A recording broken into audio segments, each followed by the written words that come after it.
Hey everyone, welcome back to my therapy lounge. My name is Joanna. I'm a licensed clinical social worker, and today we're going to be doing an update on the Nick Reiner case. Let's get into it.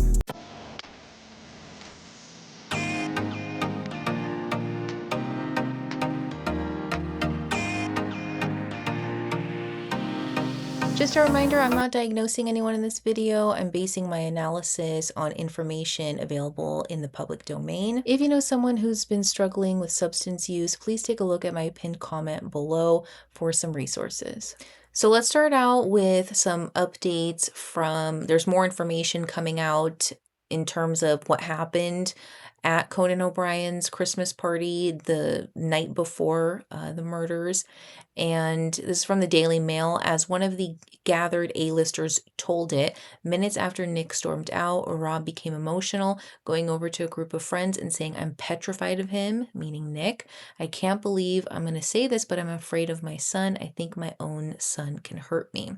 Now, if this is actually true, because at this point this is just alleged or hearsay, then this is quite chilling that he was in fear for his life and afraid of his own son. Nick did have his first court appearance on December 17th. He was actually scheduled to be arraigned, or his first court appearance was the day before, the 16th, but he actually was not medically cleared. So as of right now, he is on suicide watch, and the way that his attorney Alan Jackson has been framing Nick's mental state, I actually wouldn't be surprised if they're trying to go for an insanity plea. This is what he looked like. The judge did not allow any video or photos to be taken of him, so we just have this court drawing or sketch. And what he's wearing is called a suicide prevention smock or a turtle vest, and that is supposedly for his own safety. And at this time, he hasn't entered a plea. I do believe his actual arraignment will be next month. I believe on January 7th. The Daily Mail has an exclusive on a chilling new video of Nick making disturbing comments about wanting to kill a dog, as friends reveal Dad Rob's tragic failed attempt to save him. This article touches upon Nick's attempts to develop a career in the entertainment industry, initially as a producer and then also getting into stand-up comedy. One of Nick's former colleagues said that in a somewhat desperate plea to Family Guy's executive producer, Rob said, "Hey, my son's coming out of rehab and getting back on his feet, and I want to find him a job." Nick was given an internship in which he was not supposed to do very much. This was clearly a favor for Rob, and I would speculate that there are some sort of terms. So I was working my butt off, but Nick would just sort of hang out, but he was lovely to have around. The former production assistant said Nick got along with his colleagues, and although he had introverted energy and was quiet, they also found him funny in a dark, humored sort of way, and interesting as he was transparent about his hardships. So let's take a look at this video that Nick himself posted to his YouTube channel back in 2016. I do it like ISIS. I'm gonna go kill that dog. You know what? You're gonna have to bail me out of jail. Where'd you get this weed? My sick thoughts. Cause I like spat on his windshield. And I don't even care if anyone calls me a Sally, because I'm a snail and I never gonna fail.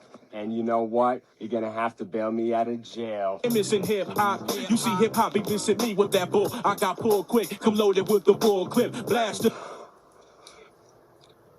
Where'd you get this weed? I'm gonna go kill that dog. Who let the I just come out to gather my sick thoughts.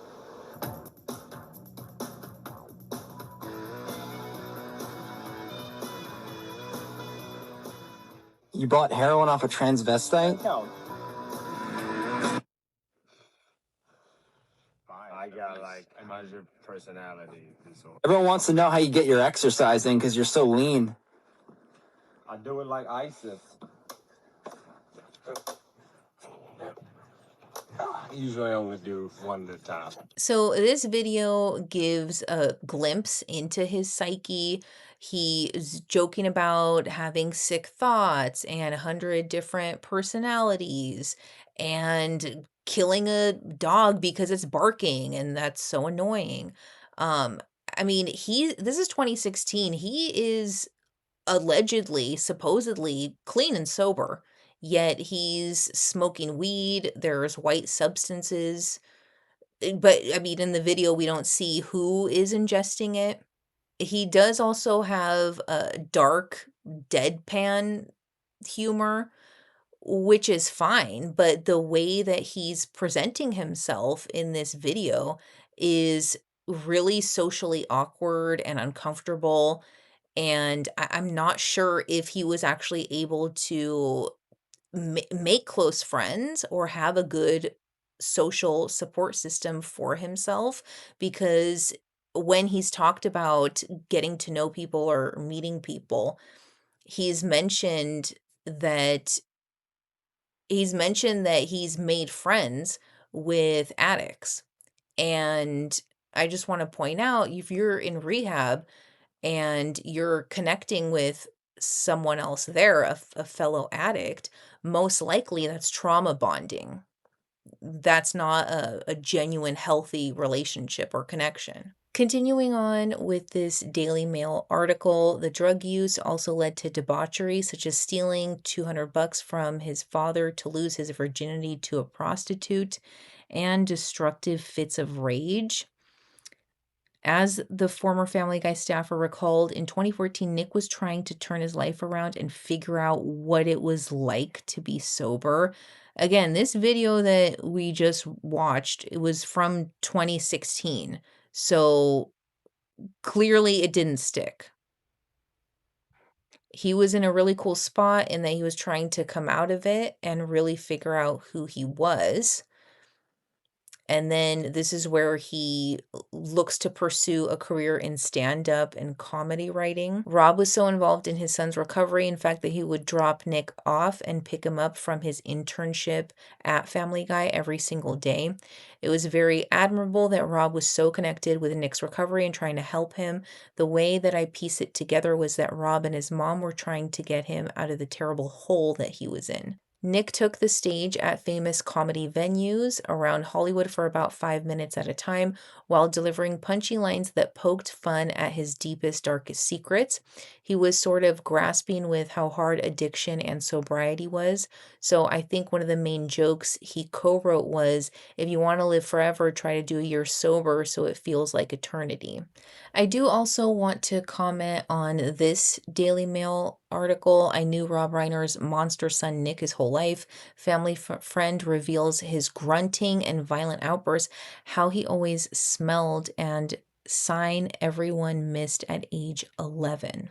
Nick's uncontrollable anger was not new. A lot of their fights had to do with him just doing something self destructive and fighting back when they tried to help him.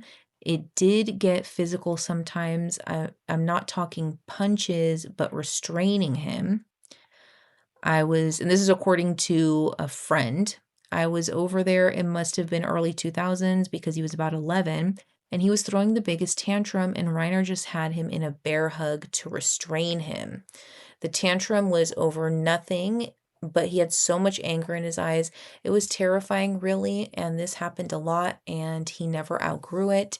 He had tantrums in his 20s. So the part about Nick having such a violent outburst that he needed to be restrained for his safety or other safety can be markers of DMDD, disruptive mood dysregulation, these extreme emotional tantrums, and also autism. And I wonder if he was ever assessed for neurodiversity, having difficulty managing big emotions, and having extremely rigid thinking. Another possibility could be borderline personality disorder. However, that's typically not something diagnosed until adulthood. However, markers are seen during adolescence. So like emerging BPD traits and emotional dysregulation disorders. Continuing on with this article, Nick would be an unpleasant presence at the home, constantly smelling of weed and sweat, the friend said. He was a mess. I was over one time, this had to be 2 or 3 years ago, and he came into the kitchen clearly high on something, grabbed some stuff from the fridge and went back to his room, which was on the property. I said hello and he just grunted. Michelle said, "Aren't you going to be more polite?" And he just grunted again and walked out. They had no control over him when he was young or when he got older. He was always rude. Again, this part continues to stand out for me.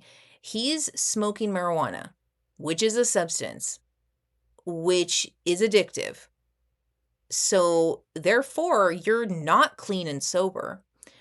So this definitely calls into question all of his claims and his family's claims that he was ever sober.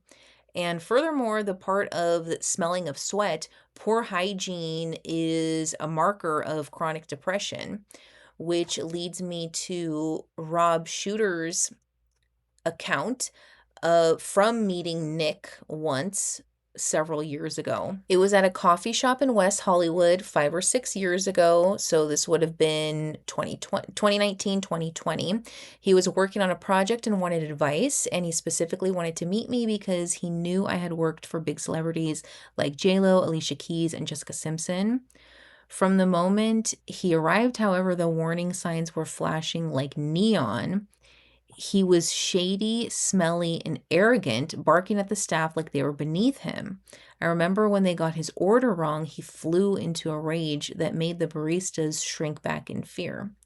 There was something almost tragic about him. The only thing that made him interesting, his father Rob, was actually what he seemed desperate to run from.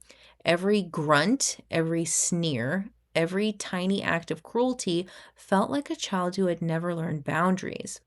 Friends tell me this was nothing new. He was always a mess, always rude, high, or angry. It never stopped. Rob and Michelle tried everything, but he was impossible to control. The other kids were frustrated. Nick was the one they babied the most, and it drove everyone crazy. Even as an adult, Nick terrified people with tantrums, relapsed into drugs, and refused guidance. Everyone knew Hollywood thought he was a monster, but tolerated him because of who his dad was. People at Conan O'Brien's party said their hearts literally dropped when they saw Nick. He hadn't been invited, his parents were invited, and they dragged along their son. Can you imagine the room? He was disliked and the way he spoke to his parents was awful. If he hadn't been Rob Reiner's son, Hollywood would have drummed him out years ago. Bad guy. Meeting him in that coffee shop, I felt a flash of that lifetime of frustration and unpredictability. He was unpleasant, entitled, and volatile. A man trapped by his own demons and by the devotion of parents who refused to let him go. Rob is recounting meeting Nick just a few years ago, and nothing really seems to change in terms of Nick's affect or hygiene based on the previous friends' accounts. All right, everyone, that's all I have for you today. Take care, and I'll see you on the next one.